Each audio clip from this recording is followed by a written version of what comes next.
Sakhi, the house of Kanchi weaves, Telangana, Andhra Pradesh. నమస్తే రమగారు. నమస్తే జయ. రమగారు, మనము దసరా స్పెషల్ ఏ రోజుకు ఆ రోజుకి సంబంధించిన వీడియోస్ చేస్తూ ఉన్నాము. మొదటి రోజు పాడ్యమి రోజు, ఈ రోజు అనుసరించాల్సిన విధి విధానాలు ఏంటండి? అమ్మవారిని ఈ రోజున బాలా త్రిపుర సుందరి అవతారంలో వెలయిస్తారు. బాలా త్రిపుర సుందరి అంటే 9 ఏళ్ల బాలిక స్వరూపంలో ఉన్న అమ్మవారు. ఈ రోజున ఈ వెలయించడంతో పాటుగా ఇవాళ నుంచి మనం దసరా పూజలు మొదలు పెడతాము. నవరాత్రులు అంటే పొద్దున్నే కలశం పెట్టుకోవటం, ముందే ఇల్లు శుభ్రాలు అవి చేసుకుంటాం, చక్కగా మామిడి తోరణాలు కట్టడం, వాకిళ్ళకి గుమ్మాలకి పసుపు రాసి బొట్టు పెట్టుకోవటం, తులసమ్మకి కాస్త పసుపు రాసి బొట్టు పెట్టి ఒక దీపారాధన చేసుకోవటం, తర్వాత కలశం పెట్టదలుచుకున్న వాళ్ళు కలశ స్థాపన ఉదయం చేసుకుంటాం. కలశం పెట్టడము, అఖండం పెట్టదలుచుకుంటే అఖండం కూడా ఒక చిన్న మంచి మూకుడు, పెద్ద సైజు మూకుడు తీసుకోవటం, దానికి పెద్ద ఒత్తి, దానికి సరిపడా కొంచెం లోపల 2-3 చుట్లు వచ్చి పైకి ఒత్తి వచ్చేలాగా పెట్టుకోవాలి. కరెక్ట్ గా వేసామనుకో ఒత్తి ఇదైపోతుంది కదా, కొడి తీసిన కొద్దీ ఒత్తి చిన్నదైపోతుంది. అట్లా కాకుండా మెలిపెట్టిన వత్తిని ఒక 2 రౌండ్లు లోపల నూనెలో ఉండాలి, ఒక్కొక్కస పైకి రావాలి. మనం ఇది తీస్తున్న కొద్ది సరిపోతుంది అనమాట. తర్వాత మా మూకుడులో చక్కగా నిండుగా ఆజ్యం పోస్తారు. మీరు నెయ్యి పోయదలుచుకున్నారో నూనె పోయదలుచుకున్నారో మీ విధానం పోసుకోవటము. వెలిగించి ఒక చోట కదలకుండా జాగ్రత్తగా రక్షించగలిగే ప్రదేశంలో, చిన్నపిల్లలు ఉండకూడదు, గాలి తగలకూడదు, ఇతరత్ర నడిచే వాళ్ళ బట్టలు రెపరెపలు వస్త్రాలు తగలటము లాంటివి జరగకూడదు. అట్లా చక్కగా మంచి ఏర్పాటుగా ఒక చోట అఖండం వెలిగించి పెట్టుకోవటం, అఖండం పెట్టడము. తర్వాత ఈ కలశ స్థాపన చేసుకోవటము. ఒక వినాయకుడిని పెట్టుకుని చిన్న పసుపు గణపతిని చేసి వినాయకుడిని ఆవాహన చేసి తర్వాత విసర్జన కూడా చేసి పక్కకు పెట్టుకోవటం. అప్పుడు అమ్మవారి ఆరాధన మీరు ఏ పటం పెట్టుకోదలుచుకున్నారో ఒక పీట మీద, ఒకవేళ ఈ కలశం పెట్టము ఒక పీట వేసుకుని, లేదా మనకున్న రెగ్యులర్ దేవతార్చన ఎక్కడుందో అక్కడే ఈ అమ్మవారి ఫోటో మీరు ఏది పెట్టుకుంటున్నారో, సాధారణంగా పెట్టుకునే ఫోటో ఏంటంటే మనకి అమ్మవారి ఇట్లా కూర్చుని ఉంటుంది, పరమేశ్వరుడి మీద కూర్చున్నట్టు, అటు ఇటు సరస్వతి లక్ష్మి ఇద్దరు విసురుతున్నట్టుగా ఉండే పరివారంతో ఉన్న లలితా పరమేశ్వరి పటాన్ని అయితే బాగుంటుంది. మొత్తం అన్ని అవతారాలకి మనకి ఈ ఫోటో సరిపోతుంది. ఈ ప్రతిమ విశేషం ఏది ఉందో ఫోటో కానీ ఇంకో చిన్న ప్రతిమ కానీ పెట్టుకోవటం. తర్వాత అన్ని పువ్వులు అన్ని సిద్ధం చేసుకోవటం. ఏ రంగు వస్త్రాలు వేస్తాం రమ్మగారు? సాధారణంగా పింక్ మనం వేసుకున్న లాంటివి మంచిది. గులాబీ రంగు లేతదైనా, ఇందులో లైట్ కలర్, ఇందులో డార్క్ కలర్, బోల్డ్ అన్ని రంగులు ఉంటాయి కదా, ఏదో ఒక రకం వస్త్రం. అంటే మీరు ప్రతిరోజు ఒక వస్త్రాన్ని అమ్మవారికి సమర్పించటం, పూజ చేసుకుంటాము. వస్త్ర సమర్పణ చేసేటప్పుడు ప్రిఫరబుల్లీ పింక్ పెట్టుకోండి. గులాబీ రోజు మొదటి రోజు సరే ఇది ఏర్పాటు చేసుకోవటము. తర్వాత ఈ రోజున మొదటి రోజు కాబట్టి స్టార్ట్ చేస్తున్నాం కాబట్టి కొంచెం బాగా గ్రాండ్గా చేయాలని భావిస్తే కనుక మీరు పులిహోర పాయసము అలాంటివి చేసుకోవచ్చు.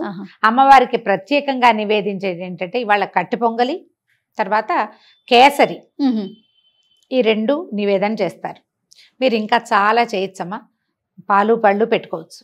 ప్రతిరోజు నియమంగా పెసరపప్పు నివేదన, పెసరపప్పు నానబెట్టడము, దాన్ని నివేదించటము.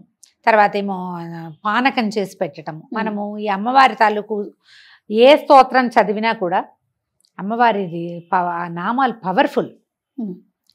ఈ అంత పవర్ఫుల్గా ఉండే శబ్దాన్ని ఉచ్చరించడం వల్ల ఏమవుతుందంటే మన చుట్టూతా ఉన్న వాతావరణంలో ఒక రకమైన వేడి పుడుతుంది. ఏదైనా సరే ఏ అమ్మవారి నామం అయినా కూడా దాంట్లోంచి ఒక ఉష్ణం వెలువడుతుంది, వేడి వెలువడుతుంది అని చెప్తారు. దానికోసం అనేది చల్లబరచడం కోసం అమ్మవారికి మనం పానకము, పెసరపప్పు తప్పకుండా నివేదించాలి. మిగిలినవి ఏవి చేసినా చేయకపోయినా ఇది చెయ్యాలని పెట్టుకోండి. ఇంత చాలా చేయొద్దు, ఇంత సులువుగా చేసి పెట్టుకోండి. బెల్లం నానబెట్టడం, పంచదార పానకం చేయొచ్చు, పనికొస్తుంది. పంచదార పానకం కూడా చలవని చెప్తారు. కొంచెము ఏలక్కాయలు, తర్వాత ఒక చిటికెడు పచ్చకర్పూరము, కొంచెం మిరియాలు, వీలైతే అవి గ్రైండ్ చేసి పక్కన పెట్టుకోండి. ఈ వారం 10 రోజులు వాడుకోవడానికి పనిచేస్తుంది. అలానే ఆ చేత్తో ఈ చేత్తో ముట్టుకునేవి కాకుండా కొంచెం పై ఎత్తున జాగ్రత్తగా పెట్టుకోవటం, పానకాన్ని నివేదన చేసుకోవచ్చు. అక్కడి నుంచి అమ్మకి బాలా త్రిపుర సుందరికి సంబంధించినటువంటి స్తోత్రాలు చదువుకోవచ్చు. మీకు స్తోత్ర నిధి యాప్లో బాలా త్రిపుర సుందరి అష్టోత్తర శతనామావళి దొరుకుతుంది. అష్టోత్తర స్తోత్రము దొరుకుతుంది, శతనామావళి దొరుకుతుంది. ఆ 2 చదువుకోవటం మీ వల్ల అవేమీ కాదు. శ్రీమాత్రే నమః అంతే. మీరు దానికి ఒక లెక్క పెట్టుకోండి. శ్రీమాత చిన్నది కదా, అలా అనంగానే పూజ అయిపోయినట్టుగా అనిపించదు మన. 108 మీరు ఒక మాల పెట్టుకుని 108కి పూసలున్న మాలలు దొరుకుతాయి కదా, అవునండి. మాలతోటి అమ్మవారిని నమస్కారం చేసుకోవటం. ఆ మాలని మీరు 108 సార్లు జపం చేస్తే చాలా పర్ఫెక్ట్ గా సరిపోతుంది, చేయగలిగితే గనక. ఇంకా కుంకుమ పూజ కూడా ఈ రోజు నుంచి మొదలు పెట్టుకోవచ్చు. మనం చిన్న ప్రతిమ విశేషం ఏదైనా పెట్టుకున్నాం, ఇట్లా ఉన్న ప్రతిమ లేదు మన దగ్గర, చిన్న గుండ్రటిది లలితా త్రిపుర సుందరివి మనకి రాగిది పెట్టుకోవచ్చు, చాలా మంచిది. వెండిదో లేకపోతే పంచలోహాలదో బంగారు రూపు ఏదైనా లక్ష్మీ రూపు ఉందనుకోండి మన దగ్గర, దాన్నే త్రిపుర సుందరిగా భావించి బొట్టు పెట్టికోవచ్చు. లక్ష్మీ రూపులు అందరి ఇళ్లలోనూ ఉంటాయి, ఏదో ఒక శ్రావణ మాసంలో కొనుక్కుంటాం కదా. పసుపు పెట్టండి, దాని మీద బొట్టు పెట్టండి, తయారైపోయింది అమ్మ. ఇక ఒక చిన్న దీంట్లో పళ్ళెంలో సెపరేట్గా పెట్టుకోండి, ఒక తమలపాకు వేసి దాని మీద ఈ అమ్మవారి ప్రతిమ విశేషం మన దగ్గర ఏది ఉంటే అది పెట్టుకోవటము. మీరు ఒకవేళ 108 సార్లు కాకపోతే ఇంత సమయం పెట్టుకుని చేసుకుంటాం అనుకోండి జపం, అమ్మవారిని తలుచుకుంటాం, అప్పుడు ఒక చిటికెడు కుంకుమ పట్టుకోవటం, వేసేయటం దాని మీద, అమ్మవారి మీదకి సమర్పించేసేయటమే. తర్వాత నివేదన చేసుకోవటము. మళ్ళీ సాయంకాలం పూజకి మనము ముత్తైదువులను పిలుచుకొని పేరెంట్ లాగా చేసుకోవచ్చు. ఎవరైనా పిలుచుకోవచ్చు, ఎవరినైనా ఒక్క ముత్తైదువునైనా పిలిచి పొద్దున్నుంచి సాయంత్రం లోపల మీరు ఏది నివేదన చేసినా పనికొస్తుంది. ఏ పండు నివేదన చేసినా సరే. మీరు ఇది కాకుండా ఒకవేళ ఇలా చేయలేము, మామూలు వంట చేసుకుంటాం, అన్నం పప్పు కూర ఏవో చేసుకుంటాం కదా, మహానివేదన అది కూడా నివేదన చేయొచ్చు. పాత్ర ఏ పాత్రలో వండుతామో ఆ పాత్రతో సహా తెచ్చి పెట్టచ్చు. లేదా ఒక అరిటాకులోనో ఒక వెండి పళ్ళెంలోనో, మనం ఎంగిల్ చేసిన పళ్ళాలు కాకుండా రోజువారీ మనం తినేవి కాకుండా ఒకవేళ అందులోనే ఉంటే దాంట్లో ఒక అరిటాకు వేసేయండి. అరిటాకులో ఈ చక్కగా అన్నము కూర పప్పు వేయటము, దాని మీద కొంచెం నెయ్యి వేసి ఒక చిన్న బెల్లం ముక్క, ఒక చెంచాడు పెరుగు వేసి చక్కగా నివేదన చేయండి. పూర్తి స్థాయి ఆహారం వచ్చినట్టు. కాదరమ్మ గారు, మనం ఇంట్లో తయారు చేసుకునే ఆహార పదార్థాల మీద కూడా బెల్లము నెయ్యి వేస్తే గనక అది పూర్ణ నివేదన కింద మనం ఇంకేం లేదు, ఒట్టి అన్నమే వండేవు నువ్వు, అన్నమే ఇంకేం వండలేదు, ఒట్టి అన్నం మీద కూడా ఓ బెల్లం ముక్క పెట్టడం, కొంచెం నెయ్యి వేయటం, ఇది పూర్తి నివేదన కింద అవుతుంది అన్నమాట. ఇది సమర్పించుకోవటము, ఒక నమస్కారం చేసుకోవటం.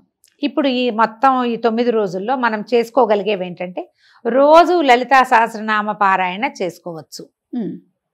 పొద్దున ఒకసారి, సాయంత్రం మళ్ళీ. ఒకవేళ కాదు ఇంకొకటి ఏదైనా చేయాలంటే లక్ష్మీ అష్టోత్తరం పారాయణ చేసుకోవచ్చు ప్రతిరోజు. లక్ష్మీ సహస్రనామం చేసుకోవచ్చు ప్రతిరోజు. ఈ 9 రోజులు ఏంటంటే మహాకాళి, మహాలక్ష్మి, మహాసరస్వతి రూపాలలోనే అమ్మవారు కొలవబడుతుంది. మీరు ఏ రూపంలో భావించినా ఆ రూపంలో మనకి కనపడుతుంది, మన వెంటుంటుంది. ఎలా కావాలంటే అట్లా చేసుకోవచ్చు. అయితే లలితా సహస్రనామం చేసుకోవాలంటే సహస్రనామం చదువుకోవటం, ఓ చిటికెడు కుంకుమ పట్టుకోవడం, చదువుకోవటం. ఈ కుంకుమని అమ్మవారికి సమర్పించేసేయండి. నివేదన చూపించి ప్రతిరోజు అమ్మవారిని కదపాలా ఇలాంటి ప్రశ్నలు వస్తాయి, ఏమీ కదపద్దు. ఈ 9 రోజులు కూడా అలా కదిపే పని లేదు. మీరు పటం పెట్టుకున్నా, ప్రతిమా విశేషం పెట్టుకున్నా, కలశం పెట్టుకున్నా అమ్మ అక్కడ చక్కగా కూర్చుని ఉంటుంది.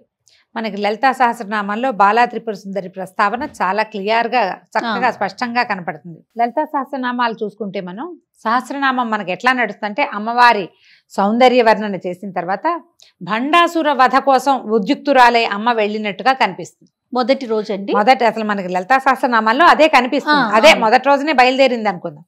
ఈ బయలుదేరినప్పుడు ఆవిడ ఎలా వెళ్ళింది, ఎక్కడి నుంచి వచ్చాడు ఈ భండాసురుడు? పరమేశ్వరుడు మన్మథుడిని దహించినప్పుడు అదొక బూడిది కుప్ప అయిపోయాడట మన్మథుడు. బూడిది కుప్ప అయిపోయేసరికల్లా ఆవిడ రతీదేవి శోకించింది. అయ్యో, నీకు వివాహం చేసి నీ వల్ల సంతానం పొందాలి, సంతానం వల్ల తారకాసుర సంహారం జరగాలని ఇంత పని చేస్తే మన్మథుడినే భగ్నం చేశాడే భగవంతుడు. శివుడు ఏం చేశాడు? మన్మథుడినే బూడిద చేశాడు కదా. ఇలా అయ్యిందని ఆవిడ దుఃఖిస్తే అమ్మవారు ఆమెకి ఏం చెప్పింది, ఏం పర్వాలేదు, నీకు కనిపిస్తాడు, అనంగుడుగా ఉంటాడు, శరీరం లేకపోయినా వాడు ఉంటాడు, అతను మన్మథుడు ఉంటాడు, నీ వరకు రతీదేవికి మాత్రం సాకారంగా కనపడతాడట అని చెప్పి వరం ఇచ్చింది. అయితే ఈ బూడిద కుప్పలా పడిపోయింది కదా, ఈ కుప్పలా పడిపోయిన బూడిదని ఈ పరమేశ్వరుడి యొక్క వెనకాల ఉంటారు కదా శివగణాలు, ఆ గణాలలో ఒకడు దాన్ని ఇట్లా ప్రతిమలాగా చేసాడు, ఒక బొమ్మ చేశాడట ఆ బూడిదతోటి. అప్పుడు అయ్యో అన్నారు, భండ భండ అన్నారు, ఇదేమిటి అని. ఆ భండు ఆ బూడిదతోటి తయారు చేయబడిన వాడు ఒక రాక్షసుడుగా మారాడు. శివుని దాంతో చేసిన వాడు శివుడు కాల్చిన బూడిద మన్మథుడి బూడిదే అది. కానీ మన్మథుడికి శరీరం వచ్చేసింది, ఇది అవశేషం కదా. ఈ అందుకని బూడిదలో చేతులు పెట్టి ఆడకూడదు అలాంటివి చెప్తారు కదా పెద్దవాళ్ళు. ఎందుకు? ఈ భండాసురుణ్ణి సంహరించడానికి లలితా త్రిపుర సుందరి తన సైన్యంతో సహా వచ్చింది. అందులోనే మనకి వారాహి వాళ్ళందరి స్వరూపాలు కనపడతాయి. లలితలో కనిపిస్తుంది ప్రత్యేకంగా. ఈ భండపుత్ర వధోద్యుక్త బాలా విక్రమనందిత అని ఒక నామం ఉంది. భండు యొక్క కుమారుణ్ణి సంహరించింది అమ్మవారు. ఏది కుమారి రూపంలో బాల విక్రమనందిత అని చెప్తారు. బాల యొక్క విక్రమాన్ని చూసి సంతోషించింది అమ్మవారు. అమ్మవారి పుత్రికగా చెప్తారు ఈ బాలా త్రిపుర సుందరిని. మనం ఏమనుకుంటే ఆమె యొక్క బాలిక రూపం అనుకుంటాము, ఇట్లా చూపిస్తారు. మనం ఎట్లాగైనా చేయొచ్చు. ఓకే. అయితే ఈ రూపాన్ని మనం ఎట్లా ఆలోచించాలి? ఒక 9 సంవత్సరాల చిన్న కన్యకా స్వరూపం. మనకి ఫోటోలు కూడా కనిపిస్తాయి. చక్కగా పట్టుకుని వస్త్రాలు అవి చాలా ముచ్చటగా ఉండి లంగా జాకెట్ వేసుకుని జడ ముందుకు వేసుకుని ఉన్న బాలా స్వరూపం ఎంత అత్యద్భుతంగా ఉంటుందో. అవును. అమ్మవారి యొక్క ప్రార్థనా శ్లోకం ఏదైనా ఒకటి తీసుకుని బాల చదువుకోవచ్చు నెంబర్ ఆఫ్ టైమ్స్. మీరు 108 పెట్టుకోండి. ఒక శ్లోకం చెప్తారా రమ్మగారు? చెప్తాం. అరుణ కిరణ జాలై రంజితా సావకాశ విధృత జపవటీకా పుస్తకా భీతిహస్త ఇతర కరవరాఢ్య ఫుల్ల కల్హార సంస్థ నివసతు హృది బాల నిత్య కళ్యాణశీల. ఇది ఒక శ్లోకం. ఇందులో ఇంకొకటి ఉంది. మాలాశ్రుని పుస్తక పాశహస్తాం బాలాంబికాం శ్రీలలితా కుమారీం కుమార కామేశ్వర కేళిలోలాం నమామి గౌరీం నవవర్ష కన్యాం. శ్లోకంలోనే నమామి గౌరీం నవవర్ష కన్యా, 9 ఏళ్ల కన్యకా స్వరూపంలో ఉండి కామేశ్వర కేళిలోల కామేశ్వరుడితోటి ఆడుకునేందుకు సంతోషించేటువంటి అమ్మని నేను కొలుస్తాను. శ్లోకంలోనే చెప్పబడింది. ఈ 9 ఏళ్ల కన్యకా స్వరూపంలో ఉన్నటువంటి బాలని ఈ తొలి రోజున మనం అర్చన చేస్తాం. మీరు ఇదంతా చెయ్యం, ఒట్టి నమస్కారం, దీపారాధన చేయండి, పంచోపచారాలు చేయండి, దీప ధూప నైవేద్యాలు అంతే. మధ్యలో గంధ పరికల్పన, పుష్పం కానీ గంధం కానీ పరికల్పన చేయండి. పువ్వులు పెట్టండి.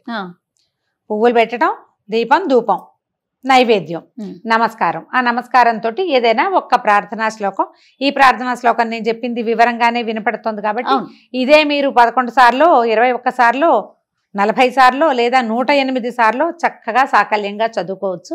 మంచి ప్రార్థనా శ్లోకం. ఈ శ్లోకాన్ని నేను ఎక్కడి నుంచి తెచ్చానంటే వేములవాడ రాజరాజేశ్వర స్వామి దేవస్థానంలో ఒక గోడ మీద శిలాఫలకం మీద ఉన్నాయి ఈ 2. ఓహో. నేను ఎప్పుడో వేములవాడ వెళ్ళినప్పుడు అది కనపడేసరికి అలా తెచ్చుకున్నాను నేను. అదే నాకు విడిగా ఎక్కడ పుస్తకాల్లో ఇవి కనిపించలేదు. మీకు ఎక్కడైనా దొరికితే అది చదువుకోండి. స్తోత్రనిధి యాప్లో బాలాంబికది మనకి అష్టోత్తరం దొరుకుతుంది. అష్టోత్తర శతనామావళి చెప్పుకోండి, పువ్వులు సమర్పించండి, నమస్కారం చేసుకోండి. సాయంకాలం ఇదే మనం రిపీట్ చేస్తాం. ఉదయం ఒట్టిగా నమస్కారం చేసుకుని లలితా సహస్రం ఏదో చదువుకుంటే సాయంత్రం ఈ విశేష సేవ ఉంది కదా, ఏదైతే మనం బాలాంబికకి చేసుకుంటామో అది చేసుకుని నమస్కారం చేసుకోవటమే. మళ్ళీ రేపొద్దున ఇంకొక దేవతామూర్తిని అర్చన చేసుకుంటాం. సంతోషం గారు. నమస్తే. నమస్తే. Anchors Jewelry courtesy by Mukunda Jewelries.